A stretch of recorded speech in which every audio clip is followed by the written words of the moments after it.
In today's video, I'm going to teach you how to add blog posts to pages in WordPress. Whether you're new to WordPress or just looking to fine-tune your skills, this step-by-step guide will walk you through the process. So let's get started by heading over to wordpress.com. Once you're on the WordPress homepage, you'll want to log into your account. You can find the login option typically at the top right of the page.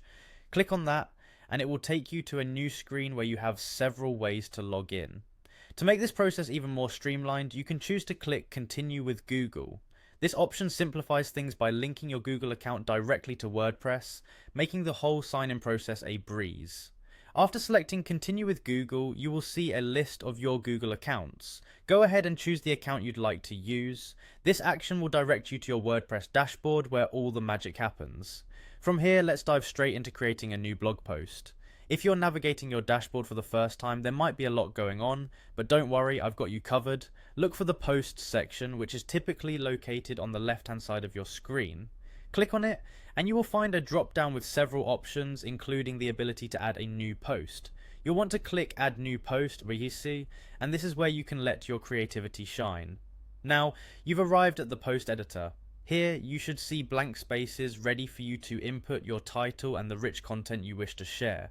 Whether it's a thoughtful article or a fun update, customize your post to reflect your ideas. Take advantage of WordPress's many features to add images, links, or even embed video content to enrich your post.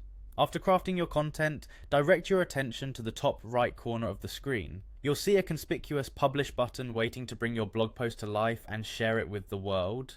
Clicking Publish will prompt a confirmation, often to ensure everything is just how you like it before going live.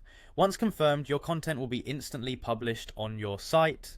And there you have it, a newly published post added directly to your WordPress pages. Remember, blogging is not only about sharing information, it's also about engaging with your readers, so be sure to check the comments section and interact with your audience. If you need to make any additional changes, you can always edit your post by navigating back to the Posts section. Thank you for joining me in this beginner's walkthrough on how to add blog posts to pages in WordPress. Keep experimenting and honing your craft, and I'll see you in the next tutorial.